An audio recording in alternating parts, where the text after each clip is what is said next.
be like fucking mush. Well, do you understand me? Yep.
He's on the stern.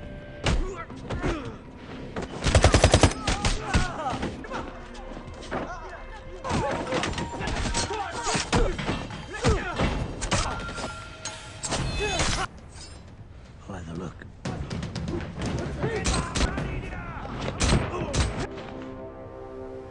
Your friends will be really happy to see you. 3.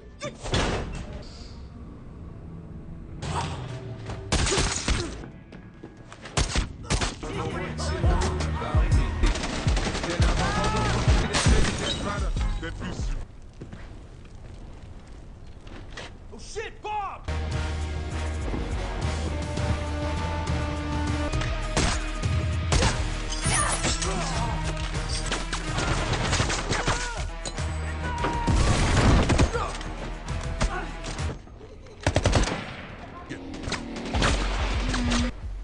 You're welcome. Good to be back. Thanks.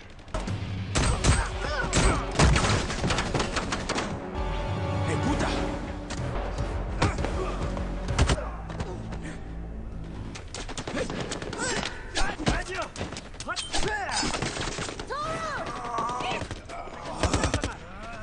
I got him.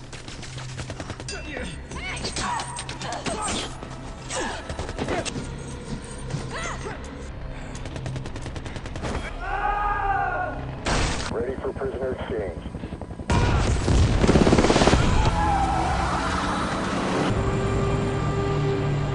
Oh, this is gonna be fun. Creative! Got it.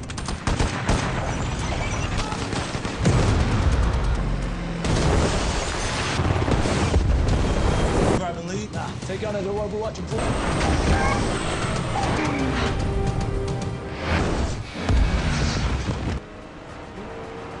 Make less of them.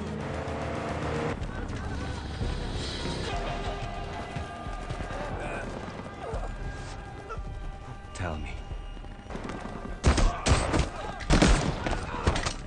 What is the status? I repeat, wait for backup. What the fuck is he doing? No!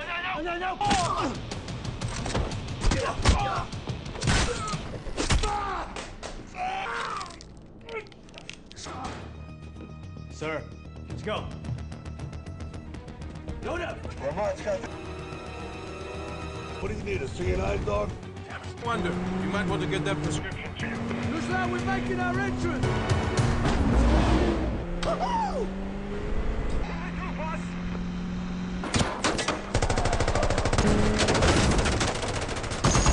6 months sober.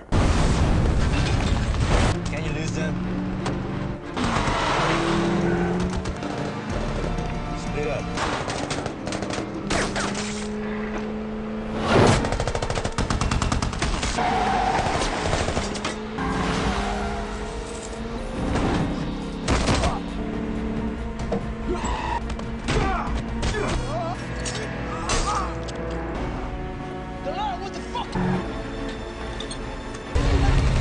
What's going on in there? On Rahmat. What the fuck, Easy?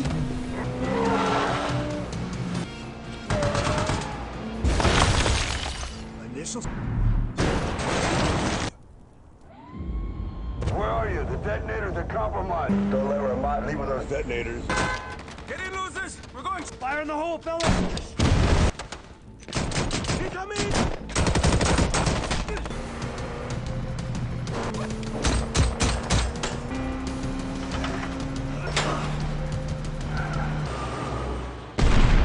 Damn it, Barney! Come on, get the detonators. Fuck no, I'm saving your dumb ass.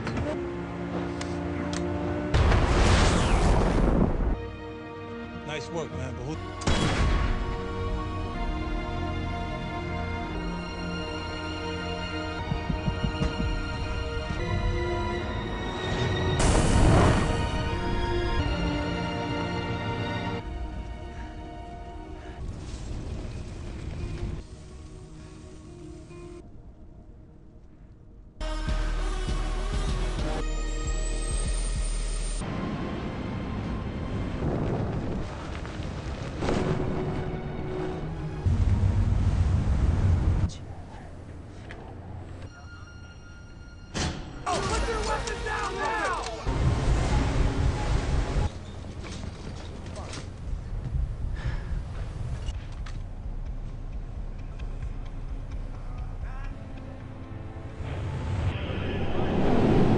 Sneaky little sausage.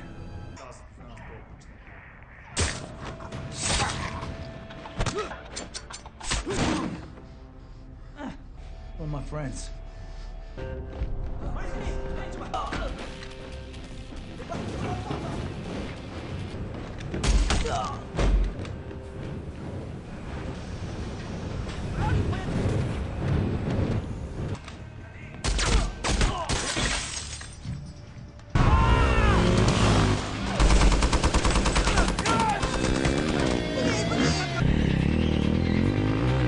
Location.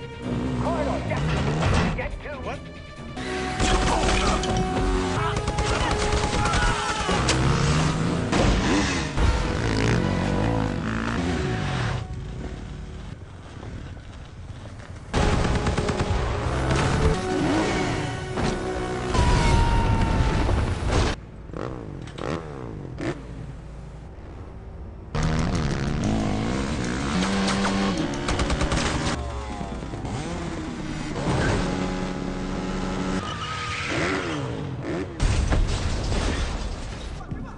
He's on the stern.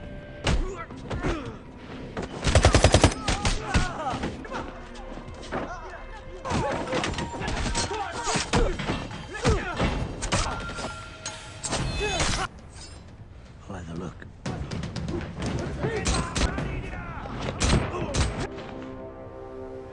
Your friends will be really happy to see you. 3.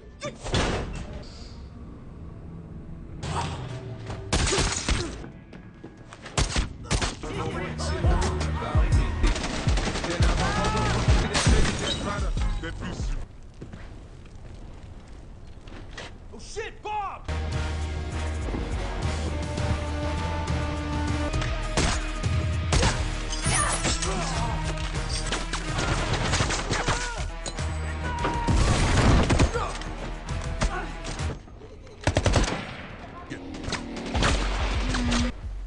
You're welcome.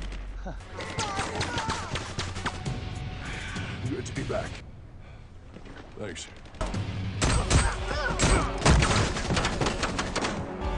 Hey, puta!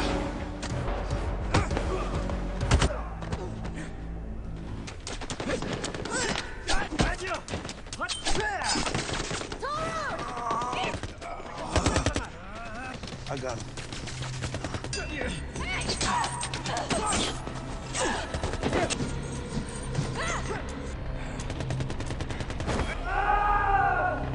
Prisoner exchange. 3 minutes.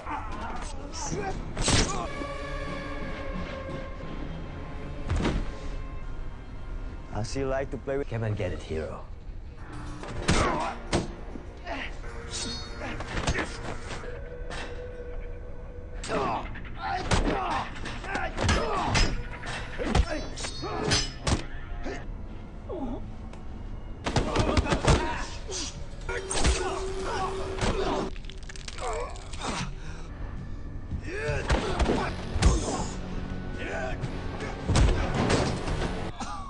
That's the biggest one I got.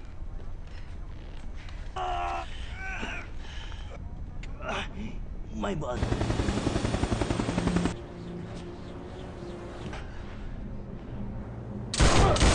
Hello, bye.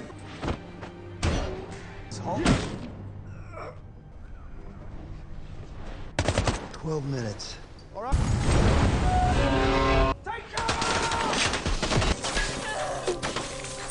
We never make it out of the blast zone. Hey, man, you're not going down.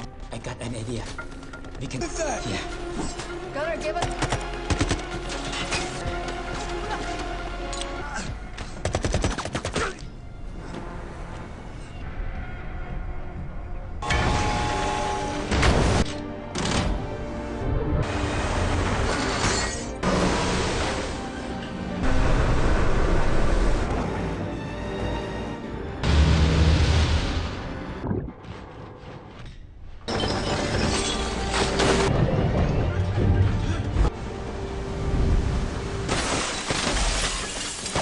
So what?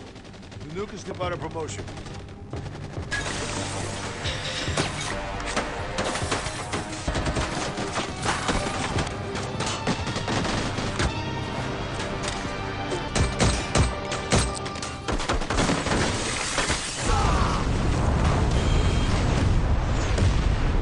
Fuck. Barney? You're welcome. The fuck is happening?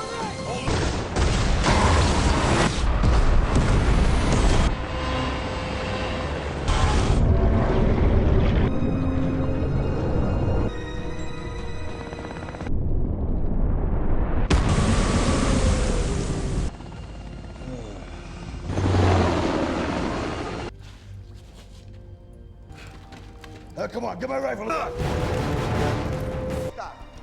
What's he saying? Said, This American... the money. Blow it.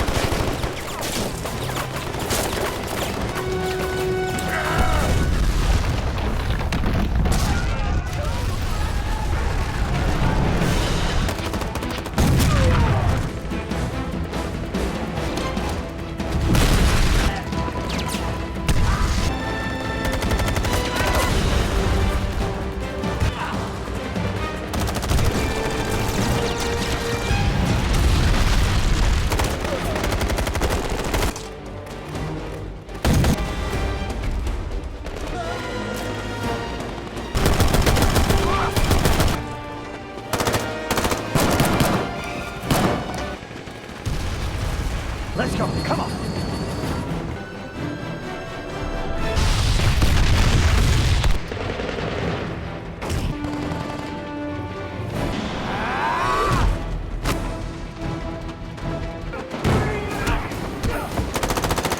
Come on.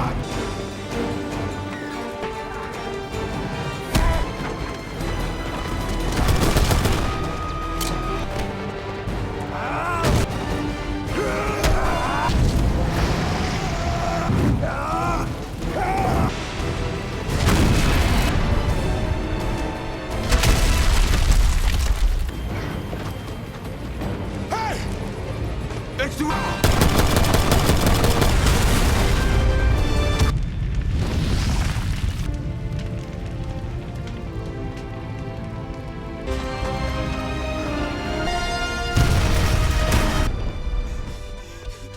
Or I'll put a bullet through her eye. Inside. So why the... Pay now. Don't.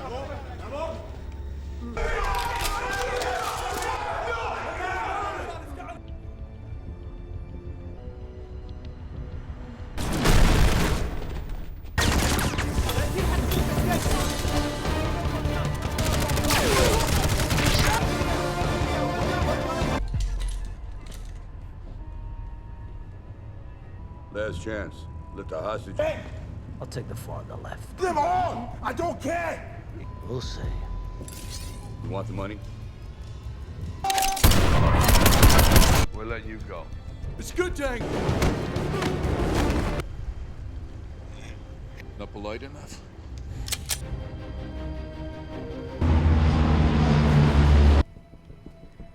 Shouldn't have... I'm done with it.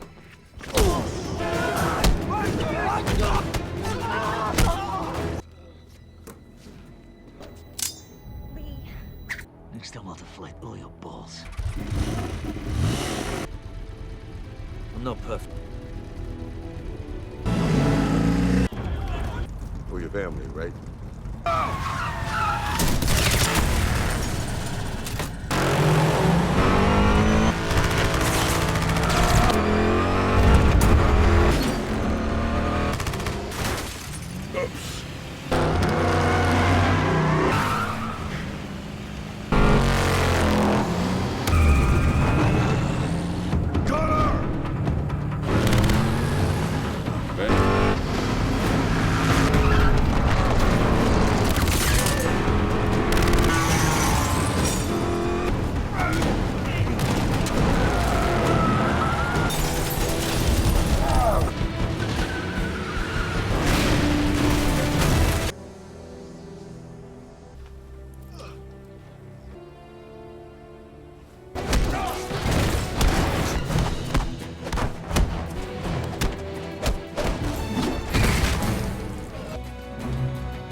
My turn!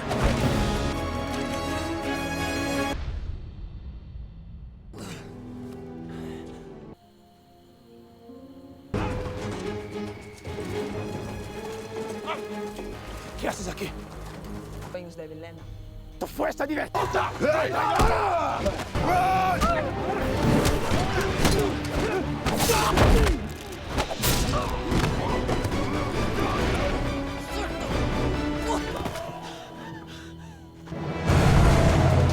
No way. Just plane. No, I can't leave. Not with you.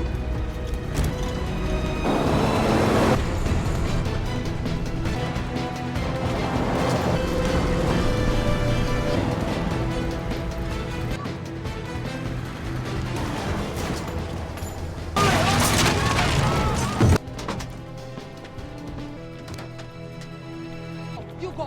Please go.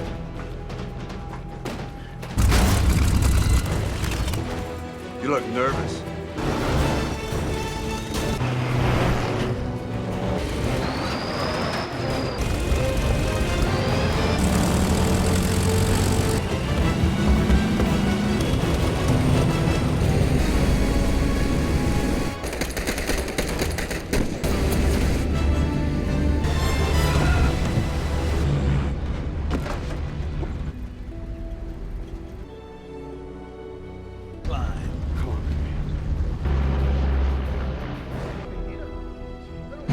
Back! Yeah. Flying down!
Algo caliente, mira.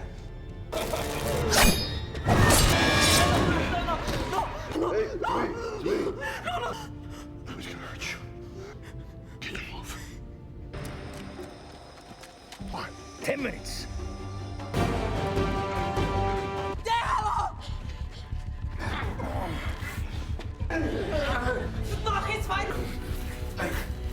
It's gonna be like fucking mush. Well, Tough guy! Look! and I'll catch the break. Do you understand me? Yep.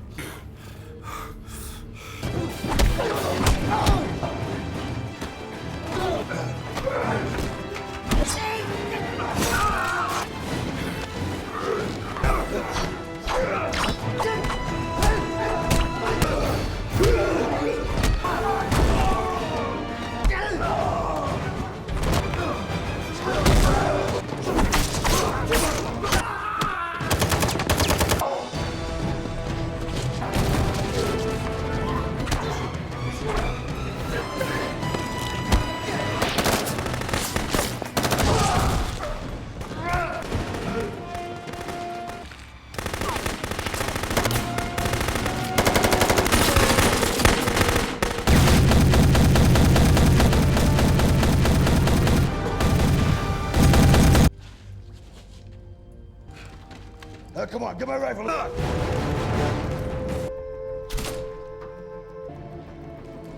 Shit your way out.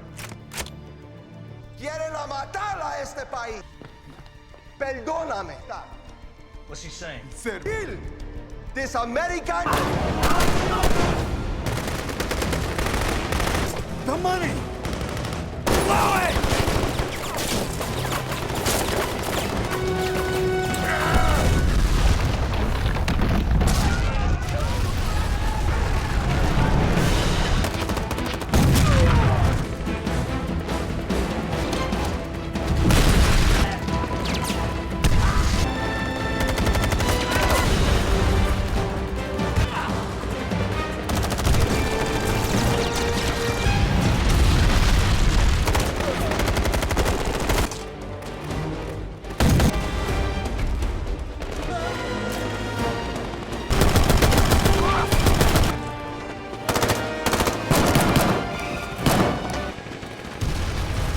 Let's go. Come on.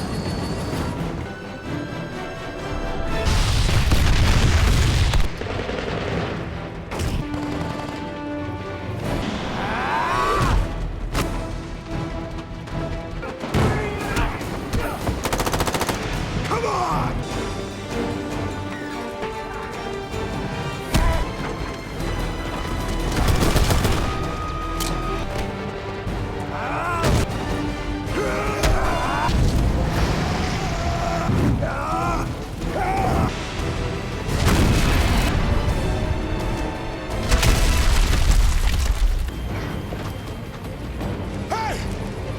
Next to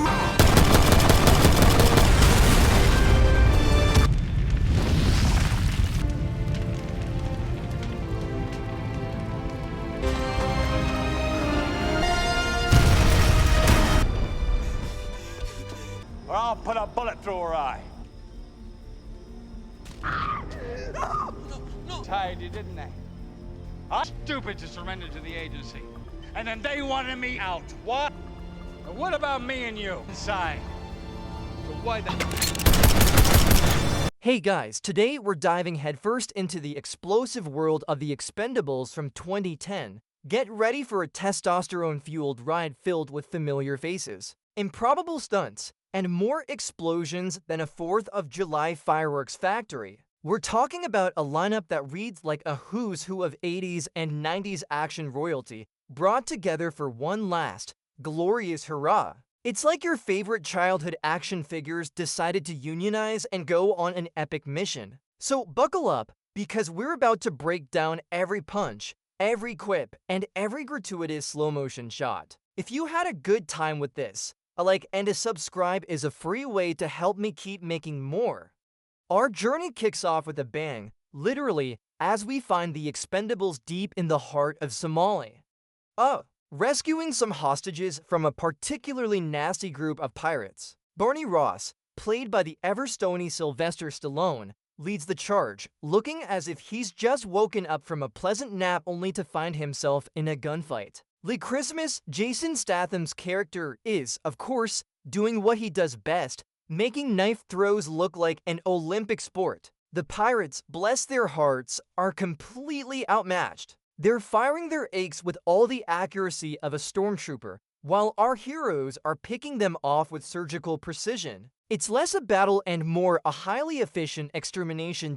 As the team works to secure the hostages, things get a little spicy, thanks to Gunner Jensen, Dolph Lundgren's character. Now, Gunner is, let's just say he's got a few loose screws. He's supposed to provide cover, but instead, he goes full berserker, spraying bullets everywhere like he's trying to win a prize for most expended ammunition. The sheer chaotic joy on his face as he unleashes hell is both terrifying and oddly endearing. Barney has to physically intervene, and you can practically hear the collective sigh of relief from the other Expendables as Gunner is finally brought under control. This is not exactly textbook hostage extraction, but hey, it gets the job done. Mostly. Just when you think the dust has settled, we get a reminder that explosions are a core tenet of this movie's philosophy. Toll Road, played by Randy Couture, has a truly spectacular near-death experience involving a truck, a timed explosive, and some impressive leaping skills. The concussive blast hits hard, and he's clearly rattled, cementing his fear of explosions, which, honestly, in this line of work, is a bit like a chef being afraid of fire. They scramble onto their heavily armed plane, which looks more like a flying tank. The sheer amount of weaponry strapped to that thing could probably start its own small war. Another successful, albeit incredibly noisy and high-casualty, mission for the boys. Back on the plane, the tension is thicker than a cheap action movie plot. Barney finally has it out with Gunner, who's still riding that adrenaline high a little too hard. Gunner's insubordination and danger to the team have finally crossed a line. In a move that's both inevitable and surprisingly sad, Barney unceremoniously kicks Gunner off the team. It's a harsh but necessary decision, given that accidentally shooting your teammates isn't usually in the job description for elite mercenaries. Gunner, ever the charmer, responds by getting aggressive, forcing Yin Yang to step in with a swift kick that sends Gunner tumbling out of the plane's open bay door, onto a convenient net, of course. Team dynamics, am I right? Back in the comparative calm of New Orleans, we catch up with the team at Tool's tattoo parlor. Tool, played by the legendary Mickey Rourke, isn't just a tattoo artist. He's the team's conscience, their philosopher, and probably their therapist, all rolled into one heavily inked package. Barney's getting some fresh ink, specifically an ode to his brotherhood with the team, which is a surprisingly tender moment in a film otherwise dedicated to mayhem. Tool shares a poignant story about a woman he knew, reflecting on the psychological toll their life takes. It's a rare moment of introspection amidst all the explosions, reminding us that even these hardened warriors carry baggage heavier than their ammo belts. Barney's troubled sleep gives us a glimpse into the internal scars these guys carry, even if they're outwardly impervious to bullets. Then he's summoned to a meeting that could only be described as peak action movie. He walks into a dimly lit church, because, of course, and there he finds Church, a shadowy CIA operative played by Bruce Willis, and to everyone's surprise, Trench Mouser, portrayed by Arnold Schwarzenegger. This is less a meeting and more an ego clash of titanic proportions, with enough star power to light up a small city. Church has a simple proposition: eliminate a rogue general in the fictional South American country of Vilena. Church lays out the mission with all the subtlety of a sledgehammer. General Garza, the iron-fisted dictator of Vilena, is bad news, and Church wants him permanently retired. He offers a hefty sum of cash, which, for a mercenary, is usually all the motivation needed. But Barney, being the discerning action hero he is, initially refuses. He's not a fan of being strong-armed. Trench, meanwhile, delivers some classic Arnie one-liners before making his theatrical exit, leaving Barney to chew on the offer. It's clear Church isn't taking no for an answer, implying there will be repercussions if Barney doesn't comply. This isn't just a job, it's an ultimatum.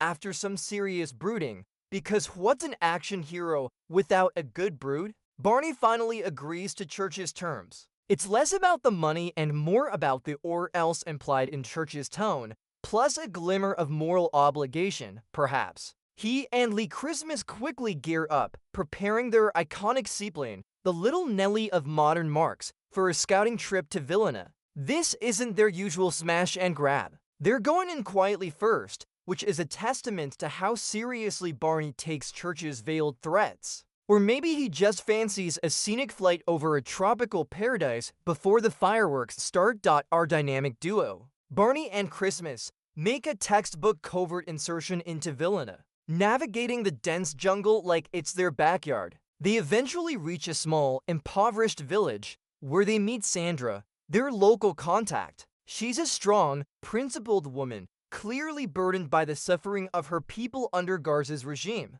She's also Garza's daughter, which is, a slight complication. She's not exactly thrilled about the prospect of foreign mercenaries stirring up more trouble, but she understands the necessity of removing her tyrannical father. It's a classic setup. The hardened warriors meet the beacon of hope. As Barney and Christmas observe Garza's domain, the true horror of his regime becomes clear. Villagers are forced into slave labor, mining for something mysterious, under the cruel gaze of guards. It's a pretty grim picture, painting Garza as unequivocally evil, just in case you weren't sure. It's here they also get their first look at James Monroe, played with chilling calm by Eric Roberts, Garza's advisor, and pretty much the brains behind the villainy. Monroe's presence immediately elevates the threat. He's not just a thug, he's a calculating mercenary himself, which means our heroes are in for a proper challenge. Not just a bunch of cannon fodder. Predictably,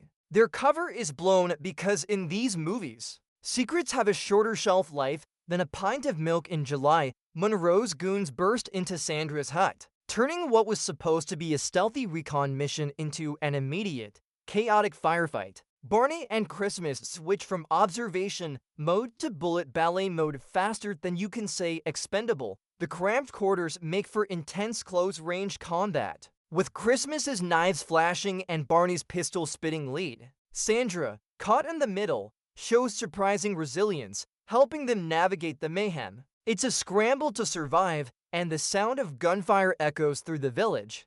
With bullets zipping past them like angry bees, Barney, Christmas, and Sandra make a mad dash for their seaplane. It's a race against time, with Garza's men hot on their heels. The plane's engine roars to life, and they ascend, but not without a dramatic struggle. The plane gets absolutely peppered with bullets, showing off its incredibly durable, presumably vibranium-infused, exterior. It's a glorious, noisy escape, culminating in the plane just barely clearing the treetops, leaving a trail of smoke and destruction behind them. Sadly, they have to leave Sandra behind, a decision that clearly weighs heavily on Barney's conscience. Despite Christmas's logical argument, back in the relative safety of the air, the mood in the plane is anything but celebratory. Barney is stewing in guilt, tormented by the image of Sandra left behind. Christmas, ever the pragmatist, tries to remind Barney that they had no choice, that it was a recon mission, and bringing her along would have been even more dangerous. He's right, of course, but logic rarely wins against a hero's moral compass. Barney's face is a masterclass in internal conflict. You can practically hear the gears grinding in his head as he grapples with the what-ifs and should-haves. The emotional weight of the mission is starting to show, adding a surprising layer of depth to our muscled protagonists. Back in the familiar confines of Tool's tattoo parlor, Barney is still a mess. He recounts the mission, the horror of Garza's rule, and his regret over leaving Sandra. Tool, ever the wise old sage, listens intently, offering a sympathetic ear and some hard-won wisdom about the nature of their work. He reminds Barney that sometimes you can't save everyone and that their job is to complete the mission, not to be saviors. It's a good moment, showcasing the bond between these two grizzled veterans and highlighting the moral ambiguities that often plague those who operate in the shadows.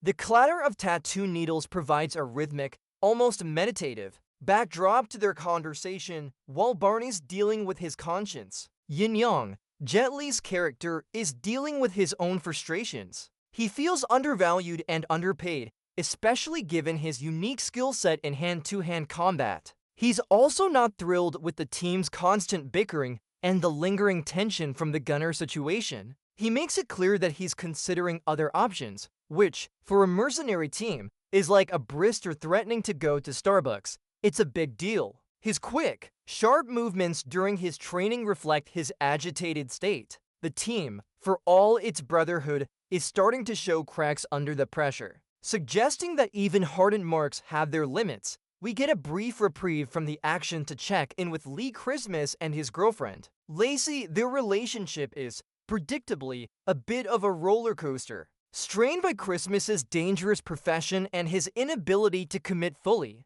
she expresses her longing for a normal life, while he grapples with the notion of leaving the only life he knows. It's a classic girlfriend wants him to settle down, he's too busy blowing things up scenario. The quiet intimacy of their scene is a stark contrast to the rest of the film, highlighting the personal sacrifices these characters make. And frankly, Statham trying to be a romantic lead is almost as entertaining as his knife fights. Back in Vilena, we get a clearer picture of Monroe's villainy. He isn't just Garza's advisor. He's the real power behind the throne, manipulating the general to facilitate a massive cocaine operation. The forced labor isn't for mining some obscure mineral, but for growing and processing drugs. Monroe, with his slick demeanor and ruthless efficiency, is a far more insidious threat than the blustering Garza. He's the kind of guy who'd smile while stabbing you in the back, and then send a bill for the knife. His casual dismissal of human life makes him a truly detestable antagonist,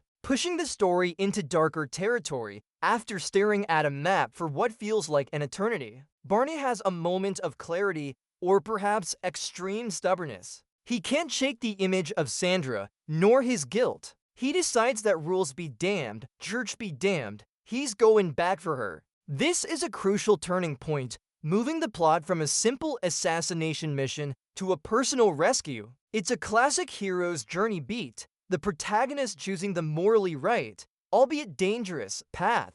The clenching of his jaw, the determined glint in his eye, you know once Barney Ross makes up his mind, there's no stopping him. Short of a small nuclear device, Barney rallies the troops, laying out his new, unauthorized mission, rescue Sandra from Vilena. He doesn't sugarcoat the risks. This is a suicide mission, defying direct orders and putting them all in serious hot water. But because they're the Expendables and Brotherhood trumps everything, the entire team, without a single objection, agrees to join him. Even Yin Yang, who was contemplating leaving, decides to stay, showing his loyalty. It's a testament to Barney's leadership and the deep bonds they share, proving that beneath all the muscle and sarcasm, there's a strong sense of camaraderie. The quiet determination on their faces is palpable. With everyone on board, including a Ray-energized Yin Yang who now feels properly appreciated, the Expendables launch into full preparation mode. Weapons are meticulously cleaned, sharpened, and loaded. Body armor is donned. It's a symphony of metallic clicks, whirs, and the satisfying thud of heavy gear being packed. They're not just preparing for a mission, they're preparing for war. The scene emphasizes their professionalism and deadly efficiency, showing that despite their gruff exteriors and penchant for witty banter, they are masters of their craft. This meticulousness is oddly comforting, knowing that every bullet and blade is ready for its grim purpose. The team makes their second, far more determined, approach to Vilena. This time, there's no recon. It's straight to business. They navigate the treacherous waters and dense jungle under the cloak of night, moving like shadows. The silence is broken only by the chirping of unseen insects and the rustle of leaves beneath their heavy boots. The atmosphere is thick with anticipation and danger. Every shadow could hide an enemy, every sound a trap. It's a masterful display of stealth from a group of guys who usually prefer to announce their rival with an explosion. Even I was surprised they could be so quiet. Once ashore, Barney meticulously divides the team, assigning each member to strategic positions. It's like watching a deadly chess game unfold, with each piece a walking, talking arsenal. Caesar with his hulking frame and massive shotgun, Christmas with his lightning-fast knives, Yin Yang with his martial arts prowess, and Toll Road with his brute strength. Each has a specific role in what's about to become a symphony of destruction. The methodical nature of their plan is a stark contrast to the chaos they're about to unleash, building an incredible amount of tension. You know that calm before the storm? This is it, cranked up to 11.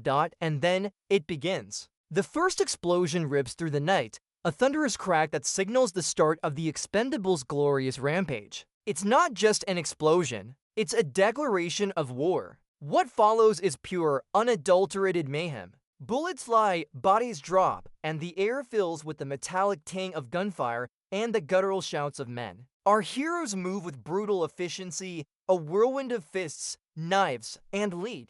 The visual spectacle of coordinated destruction is breathtakingly gratuitous, just as it should be. The soundscape is a cacophony of booms, cracks, and screams. Enveloping the viewer in the chaos, Hail Caesar, played by Terry Crews, proves why you never bring a knife to a shotgun fight, especially when that shotgun is the fully automatic AA-12. He unleashes a veritable storm of lead, making short work of Garza's bewildered guards. The sheer concussive force of his weapon is almost a character in itself, rattling the screen with every deafening blast. It's pure, unadulterated, glorious success. Enemies are sent flying, doors are shredded, and probably a few laws of physics are bent in the process. He's a one-man army, leaving a trail of destruction that would make a demolition expert proud. Who needs subtle when you have a gun like that? Meanwhile, Lee Christmas is in his element, a whirlwind of steel and precision. He's not just using knives. He's conducting a ballet of lethal choreography.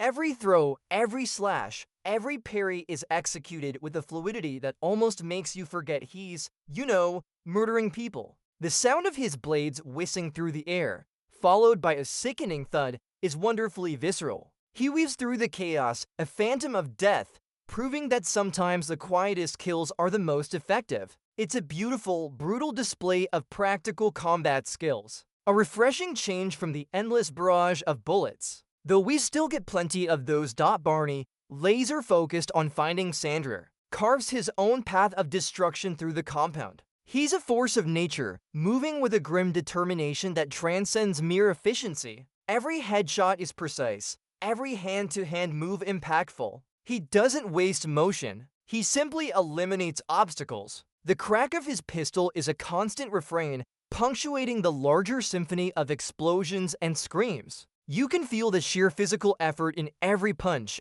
every pivot. It's a relentless, visceral journey, underscored by the constant threat of being overwhelmed by Garza's seemingly endless supply of henchmen. This is Barney Ross in his purest, most deadly form.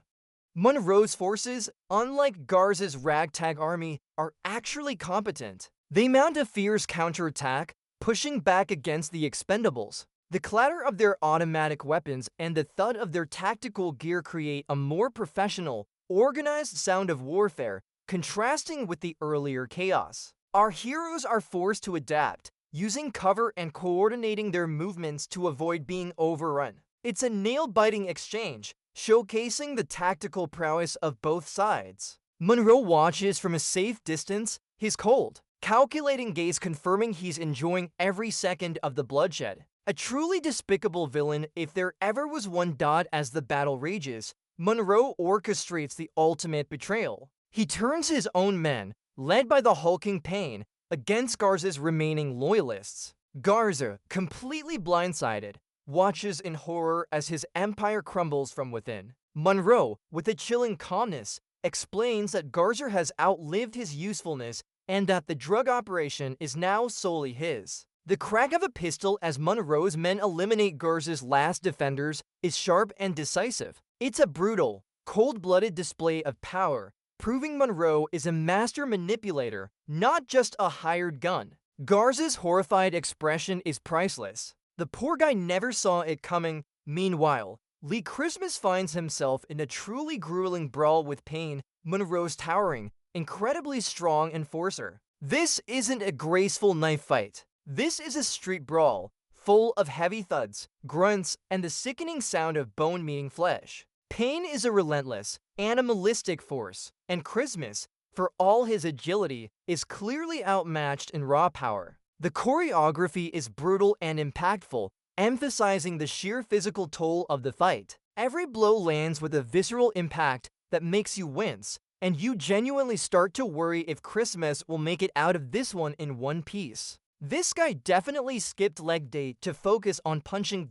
Barney finally catches up to Monroe, leading to their first intense, if brief, clash. It's less a fight and more a furious exchange of blows, a desperate attempt by Barney to get his hands on the man who orchestrated so much suffering. Monroe, surprisingly capable in a fight, manages to hold his own, but his true strength lies in his cunning. The sounds are sharp, impactful, the crunch of a fist, the scrape of a foot, the sharp intake of breath.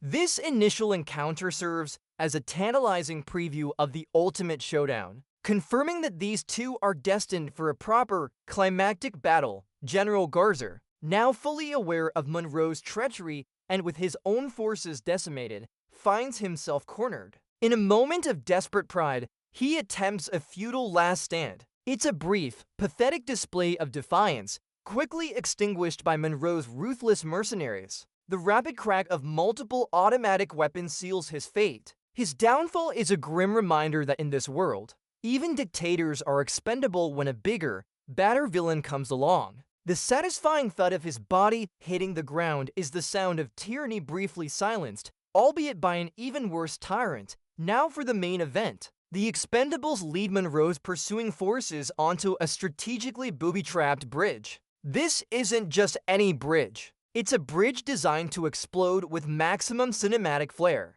As Monroe's vehicles drive onto it, a series of charges detonate, turning the entire structure into a colossal fireball and sending vehicles, soldiers, and concrete flying through the air. The roar of the explosion is deafening, the visual impact immense. It's a slow-motion masterpiece of destruction, proving once again that when the Expendables want to make an exit, they do it with a bang and then some. I'm pretty sure the bridge had it coming, though. With the bridge gone, Barney finally has his uninterrupted showdown with Monroe. This is the big one, a raw, visceral fight to the death. They exchange powerful blows, each strike resonating with the weight of their opposing ideologies. Barney's fighting for something personal, while Monroe's fighting for his twisted ambition. The sounds are gritty, painful, the rasp of heavy breathing, the sickening crunch of bone. Ultimately, Barney gains the upper hand, delivering a fatal blow that ends Monroe's reign of terror. It's a cathartic moment, the villain finally vanquished, leaving a satisfying silence in his wake. Not to be outdone, Lee Christmas, still locked in his brutal struggle with pain, finds a truly creative way to finish off his seemingly indestructible foe. Using a motorcycle because why not? He manages to impale Payne against a pillar. It's a moment of both desperation and ingenious brutality, proving that even when physically outmatched, Christmas's wit and agility are his greatest weapons. The sound of metal twisting and the final, guttural roar from Payne is a fitting end to that intense brawl. It's probably the most practical use of a motorcycle in an action movie. Honestly, with the villains defeated and the compound crumbling, Barney finally finds Sandra, alive and relatively unharmed. Their brief, relieved embrace is a quiet, emotional anchor amidst the surrounding chaos. The rest of the team gathers, a little more battered, a lot more bruised, but triumphant. They then make their final, dramatic escape from the now collapsing compound, with more explosions providing a fiery backdrop. The roar of the engines and the wind whipping past them signifies their definitive departure from Vilena, leaving behind a smoking ruin and a newly liberated people. It's a perfect encapsulation of walking away from an explosion without looking back. Back in the familiar dimness of Church's meeting place, Barney receives his payment. Despite defying orders and turning a simple assassination into a full-scale liberation, Church grudgingly pays up. There's a sarcastic quip about how much this off-the-books operation cost him, but beneath the grumbling, there's a hint of respect for Barney's actions. It's a moment of begrudging validation, a tacit acknowledgement that sometimes breaking the rules is the only way to do the right thing. The crisp rustle of banknotes is a stark contrast to the roar of explosions from moments before. In a surprisingly poignant moment, Barney meets Sandra again. Instead of keeping the blood money, he hands her a substantial portion of it, instructing her to use it to rebuild Vilena. It's a gesture of profound respect and hope, a redemption for his earlier guilt. Sandra, visibly moved, accepts the money, understanding its potential to change her country's future. It's a quiet, powerful scene that underscores the underlying humanity of these hardened mercenaries, proving they're not just in it for the cash. They're still a bunch of dudes who blow stuff up, but with a heart of gold. Apparently, the movie winds down with the Expendables doing what they do best, driving off into the sunset, laughing, celebrating, and probably planning their next impossible mission. The bond between them is stronger than ever, forged in fire, explosions, and countless bullets. They're not just a team. They're a family, a brotherhood of misfits who found their purpose in chaos.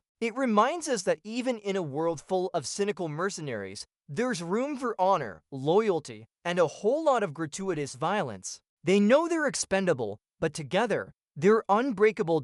And so, as our heroes disappear over the horizon, we're left reflecting on the enduring appeal of these grizzled warriors. The Expendables isn't just a movie about big muscles and bigger explosions. It's a testament to camaraderie, to fighting for what you believe in, and to the idea that even the most broken among us can find purpose in protecting the innocent. It's a reminder that true strength isn't just about physical prowess, but about loyalty, resilience, and the courage to stand up against tyranny, no matter the odds. Their journey reminds us that sometimes the greatest treasures aren't gold or power, but the bonds forged in the fires of shared experience.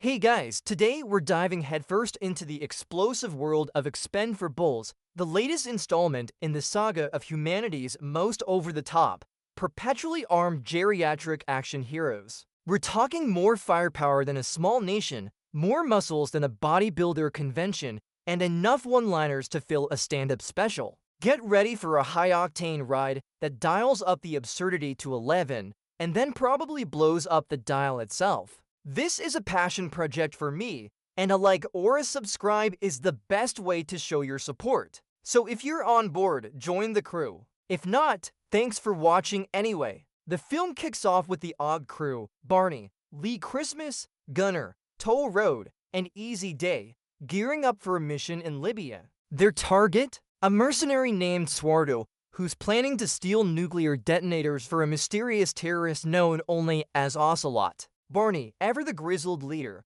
lays out the plan with his usual calm intensity, the rumble of the chopper barely drowning out the metallic click of weapons being checked. The team's synergy is palpable, a well-oiled machine ready to tackle another impossible task, even if their knees creak a bit more than they used to upon landing. The team is immediately plunged into chaos. It's less of a covert insertion and more of a let's just kick the hornet's nest and see what happens approach. Explosions rip through the desert air, dust and debris flying everywhere as Swardo's forces spring a meticulously planned ambush. The familiar rhythm of gunfire, the sharp crack of rounds impacting metal, and the distant screams of combatants fill the air. Lee Christmas, with his signature knives, slices through opponents with balletic precision, a grim determination etched on his face. Gunner and Toll Road unleash a symphony of destruction with their heavy weaponry, turning enemy vehicles into fiery wreckage. Easy Day provides cover with his sniper rifle, his shots finding their marks with chilling accuracy. It's a beautifully choreographed ballet of bullets and brawn, a reminder that despite the years, these guys still know how to throw a party. A very violent party. The desert sand becomes a canvas for their unique brand of mayhem, painted with the hues of smoke and fire.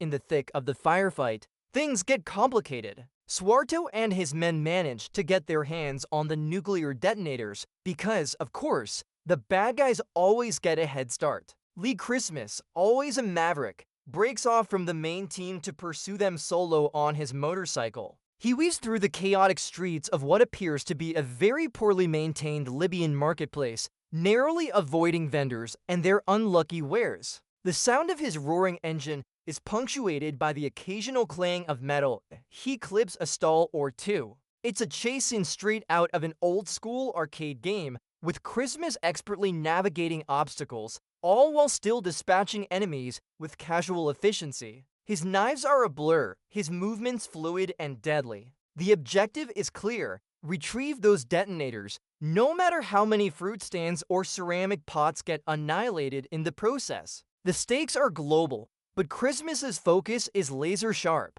His eyes fixed on the retreating truck, the fate of the world resting on his very fast, very sharp hands.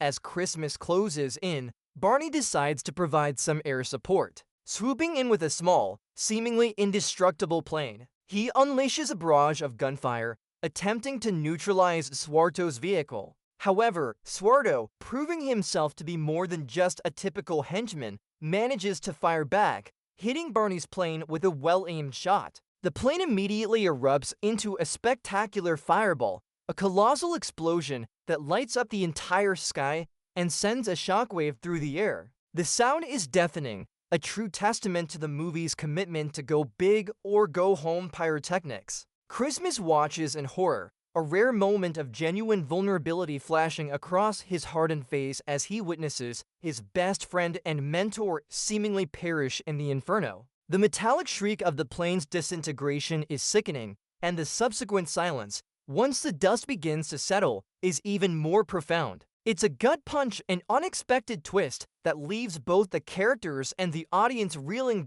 In the aftermath of the Libya mission, the team is devastated. Barney Ross, the man who held them all together, is gone, and the detonators are still out there. Christmas, particularly, is hit hard. He's haunted by Barney's last words, a cryptic message about something hidden, which feels less like a clue and more like a cruel taunt from beyond the grave. To add insult to injury, he's effectively benched by the CIA, deemed a liability for failing the mission and seemingly causing Barney's death.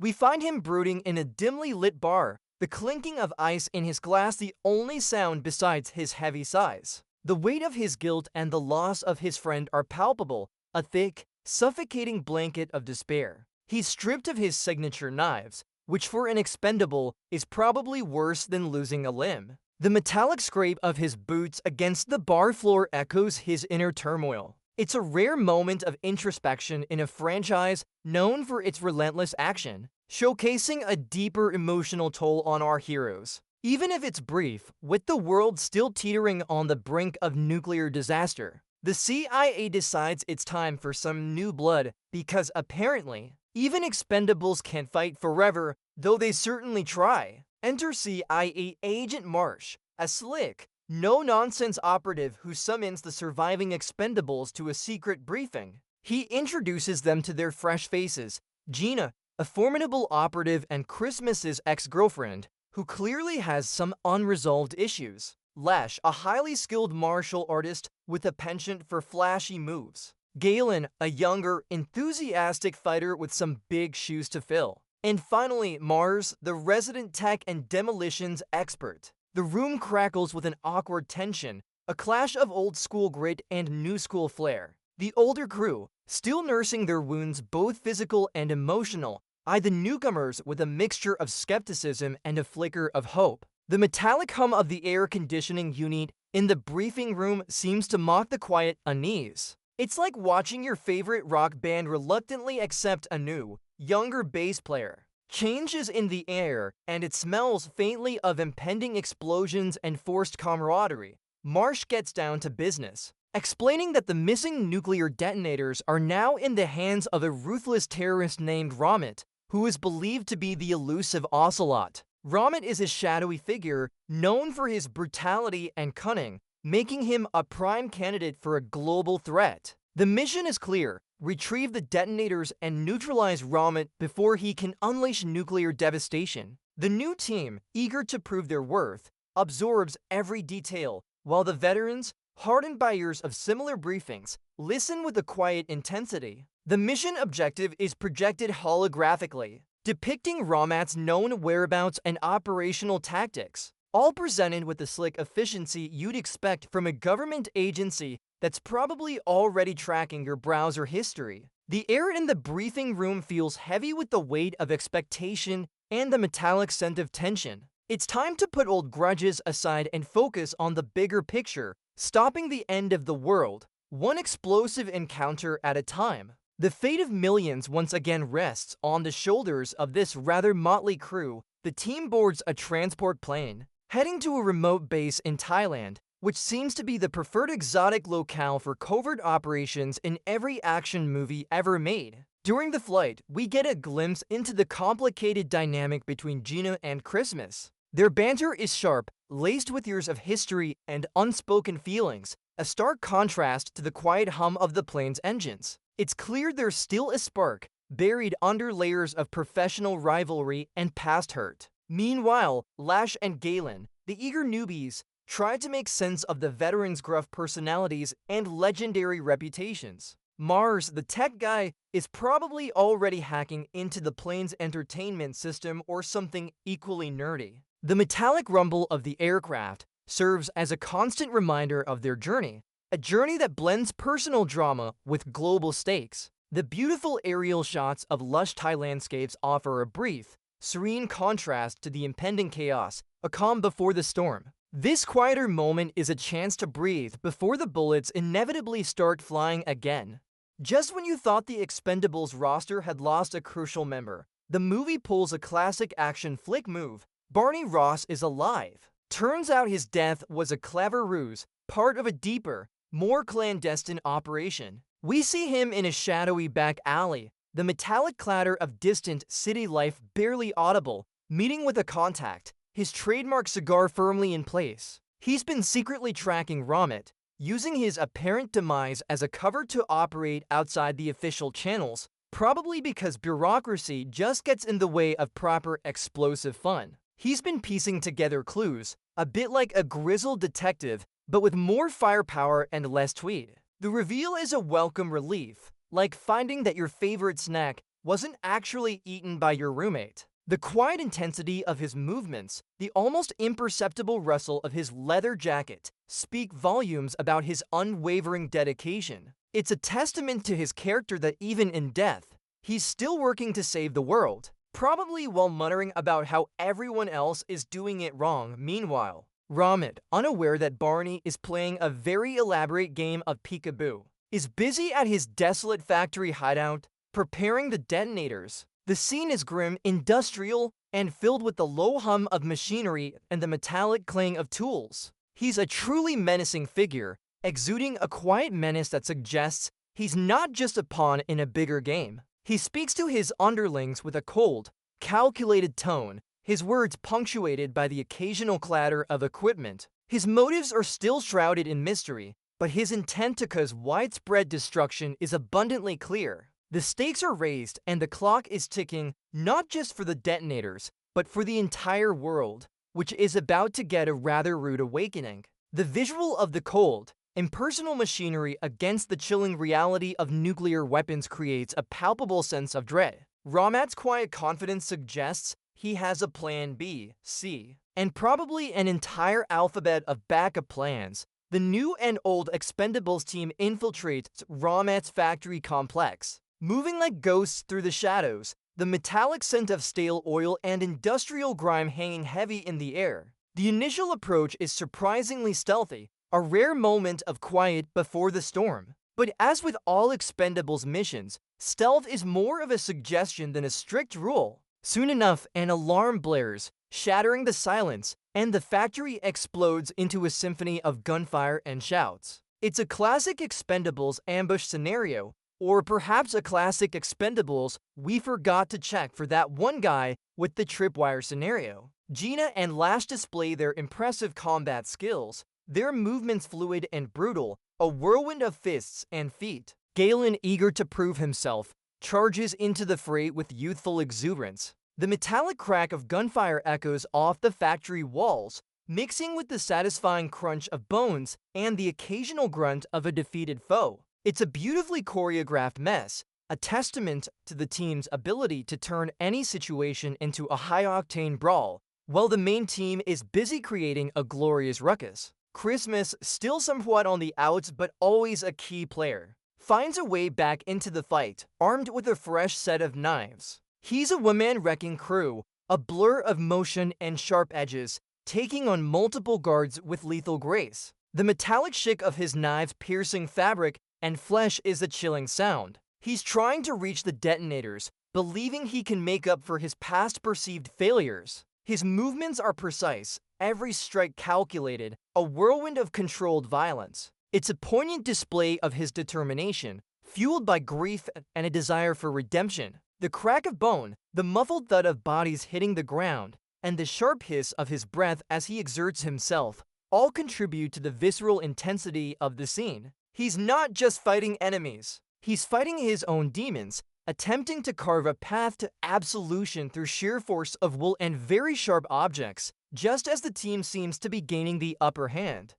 The rug is pulled out from under them. Rahmat reveals he's been playing them all along, and the factory is a meticulously prepared trap. The metallic clang of suddenly activated security systems, the rhythmic click of laser grids, and the sudden appearance of overwhelming enemy forces underscore their precarious situation. The air crackles with tension as the team realizes they're surrounded, their escape routes cut off. Rahmat, with a chillingly calm demeanor, taunts them, revealing he never intended to use the detonators himself. He's merely a distraction, a very convincing decoy for the real mastermind, Ocelot. The Expendables, for all their experience, are caught off guard, a rare moment of vulnerability for the seemingly invincible crew. The sudden, deafening silence after Rahmat's reveal amplifies the shock, leaving them momentarily stunned, the weight of their potential failure pressing down on them.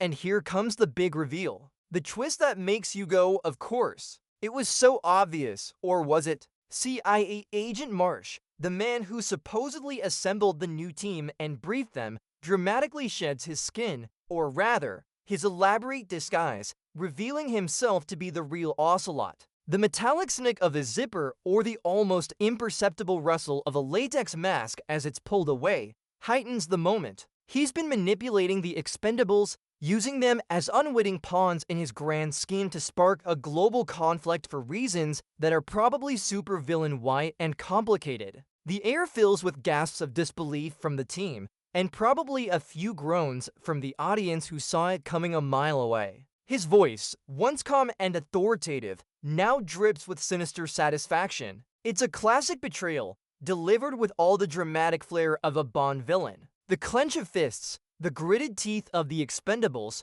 all signal that this just got very, very personal. The ground beneath their feet suddenly feels a lot less stable. With Ocelot's true identity revealed, the team finds themselves in a tight spot, captured, bound, and facing what looks like an imminent demise. But these are the Expendables, not the expendable to a simple rope crew. The metallic rasp of restraints, the slight creak of strained muscles hint at the struggle. They quickly use their combined ingenuity and sheer brute force to break free, turning their captivity into another opportunity for a glorious, bone-crunching brawl. The air fills with the satisfying thud of fists connecting with faces, the occasional grunt of a guard, and the triumphant roar of the Expendables as they unleash their pent-up fury. It's a chaotic ballet of violence, a testament to their unwavering spirit and their refusal to go down without a fight. Gina, Lash, and Galen prove their mettle, fighting alongside the veterans with ferocious intensity.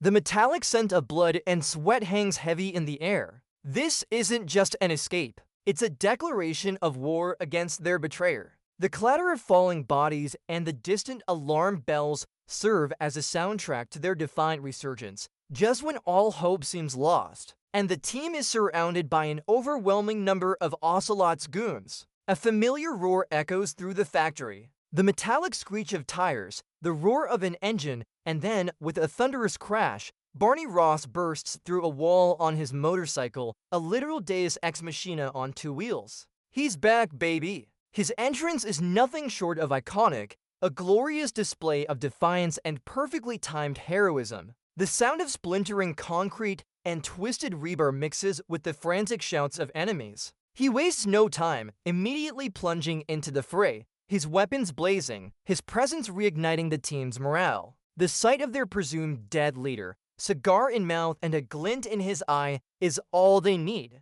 The metallic clang of bullets ricocheting off his bike, the roar of his engine, and the booming sound of his shotgun make it clear he means business. It's a truly cathartic moment, a surge of adrenaline that transforms the tide of the battle and reminds everyone that you don't mess with the Expendables, especially not when Barney's around. Barney, having meticulously tracked Ocelot's movements, reveals that the villain is now aboard a massive cargo ship. sailing towards an undisclosed location where he plans to unleash his master plan. The metallic creak of the ship's hull against the waves, the distant hum of its engines, create an eerie atmosphere. The Expendables, now reunited and more determined than ever, stealthily board the vessel under the cloak of night, the metallic splash of water against the ship's side their only company. This is it, the final showdown. The ship is a labyrinth of steel carters and cargo containers, a perfect battleground for the kind of chaotic, close-quarters combat the team excels at. The air is thick with the scent of salt and impending doom. The anticipation is palpable, a silent agreement among the team that this is personal. And Ocelot is about to learn a very painful lesson about underestimating a bunch of grizzled old-timers and their energetic new recruits. The low thrum of the ship's generators vibrates through the soles of their boots, a rhythm of impending conflict. Once aboard, all pretense of stealth is quickly abandoned, as it usually is with these guys. The ship's deck erupts into a spectacular symphony of explosions and gunfire. It's a chaotic ballet of bullets, brawn, and beautiful destruction. Gunner and Toll Road unleash hell with their heavy machine guns, turning enemy henchmen into unfortunate statistics. The deafening roar of automatic weapons, the percussive thud of grenades, and the metallic ping of ricocheting bullets fill the night. Lee Christmas and Gina, putting their personal issues aside, fight side by side, a deadly duo of knives and martial arts. The satisfying thwack of a well-placed punch, the swift whoosh of a knife blade, and the muffled grunts of their opponents are a constant soundtrack. Galen and Lash engage in acrobatic combat, their moves fluid and efficient. Even Mars gets in on the action, showing he's more than just brains. The deck becomes a war zone, bathed in the flashing lights of explosions and the eerie glow of emergency lamps. The ship groans under the relentless assault, its metallic structure echoing the violence unfolding on its surface, while the main team keeps the deck busy. Barney and Christmas head deep into the ship's belly, navigating the cramped, steamy corridors of the engine room. The air is thick with the smell of oil and hot metal, the rhythmic thrum of the massive engines vibrating through their bones. The metallic clang of pipes and the hiss of steam add to the oppressive atmosphere. It's a claustrophobic environment, perfect for a tense cat and mouse game. They encounter more of Ocelot's goons, engaging in brutal, close-quarters combat. Christmas, with his quick reflexes and deadly knives, is in his element, his movements economical and precise. Barney, ever the pragmatist, uses his brute strength and experience to clear a path. Their banter is sparse but effective, a testament to their long-standing partnership. The metallic clunk of wrenches, the sizzle of steam, and the muffled sounds of the distant firefight above are the only witnesses to their grim determination. They're getting closer to Ocelot, and the tension is ratcheting up with every step. Rahmat, proving he's more than just a diversion, makes his final stand, confronting Gina on a precarious catwalk high above the ship's machinery. It's a brutal, no-holds-barred hand-to-hand fight, a raw display of strength and skill. The metallic ping of their blows echoing through the vast space, the frantic whoosh of air as a punch misses its mark, and the grunts of exertion are amplified by the industrial surroundings. Gina, fueled by anger and a thirst for justice, matches Rahmat blow for blow. The metallic clang of their fists against the railing, the slight tremble of the catwalk under their feet, and the sharp hiss of their breathing add to the palpable tension. It's a fight that highlights her formidable abilities and her unwavering resolve. The stakes are personal, the blows are visceral, and the outcome feels genuinely uncertain. A rare feeling in a movie where the good guys usually win with an explosion and a smirk. Finally, the Expendables converge on Ocelot, who stands before a console, a smug grin plastered on his face. He's not trying to escape. He's here to watch the world burn. With a dramatic flourish, he activates the nuclear detonators, initiating a countdown that immediately fills the ship with an ominous, rhythmic beep. Beep, beep. The metallic click of buttons and the low hum of activated machinery further amp up the tension. He reveals his ultimate goal, to ignite a war between global superpowers, using the ensuing chaos to reshape the world to his liking. It's a classic villain monologue, delivered with theatrical relish, his voice cutting through the building dread. The red digital numbers on the countdown clock glow menacingly, a stark reminder of the rapidly approaching catastrophe. The entire team, exhausted but resolute, realizes they're in a race against time, not just against Ocelot, but against the very fabric of reality. The metallic scent of ozone seems to fill the air, foreshadowing the impending explosion. The final confrontation unfolds with Barney and Christmas facing off against Ocelot. It's a brutal, desperate struggle, a metallic symphony of fists, feet, and frantic breathing. The metallic clang of a punch connecting, the strained grunts of exertion, and the frantic beep, beep, beep of the detonator timer fill the air. Ocelot, despite his villainous nature, proves to be a formidable fighter, surprisingly agile and ruthless. He's not just a mastermind, he's a physical threat, which is always a nice bonus in these movies. Barney and Christmas, drawing on their decades of experience and their unbreakable bond, fight with everything they have. Every blow is loaded with years of friendship, loyalty, and a shared desire to protect the world. The metallic scrape of boots on the steel floor, the muffled thud of bodies impacting, and the occasional sharp cry of pain are visceral and intense. It's a fight for more than just survival. It's a fight for humanity's future, delivered with maximum impact and enough explosive energy to power a small city. The stakes are astronomically high, and every punch feels like it carries the weight of the world, while Barney and Christmas are busy ensuring Ocelot gets a well-deserved beat down. Mars, the team's tech expert, races against the clock to disarm the nuclear detonators. It's a classic action movie trope, but always effective. The frantic clicking of keys, the metallic whirring of internal mechanisms, and the rapidly decreasing countdown. Wires spark, screens flash with incomprehensible data, and the tension is ratcheted up to 11. His fingers fly across the console, every movement precise and deliberate, sweat beading on his brow. The pressure is immense, the fate of the world literally resting on his ability to decipher a complex code or cut the right wire, probably the red one, because it's always the red one. The metallic clack of a connecting cable, the low hum of circuitry, and the almost silent tick, tick, tick of the timer fill the air. The rest of the team holds their breath, their eyes fixed on Mars, knowing that even the smallest mistake could mean global annihilation. It's a nail-biting sequence, culminating in either triumph or a very large, very regrettable explosion. In the chaos of the fight and the struggle to disarm the detonators, the ship suffers critical damage. Whether it's from Ocelot's self-destruct mechanism, a stray bullet, or simply the Expendables being themselves, the vessel is doomed. The metallic groan of twisting steel, the shuddering of the deck, and a series of massive, ear-splitting explosions rip through the ship. It's a magnificent display of destruction, a true send-off for the villain and his ill-gotten gains. The ship erupts into a colossal fireball, collapsing into the ocean in a shower of sparks and debris, the sound of the fiery inferno a deafening roar. The team, having narrowly escaped, watches from a safe distance, the orange glow of the explosion reflecting in their eyes. There's a moment of stunned silence, followed by the metallic click of a weapon being holstered and a collective sigh of relief. It's a reminder that even when things go perfectly, the Expendables still manage to leave a path of beautifully rendered,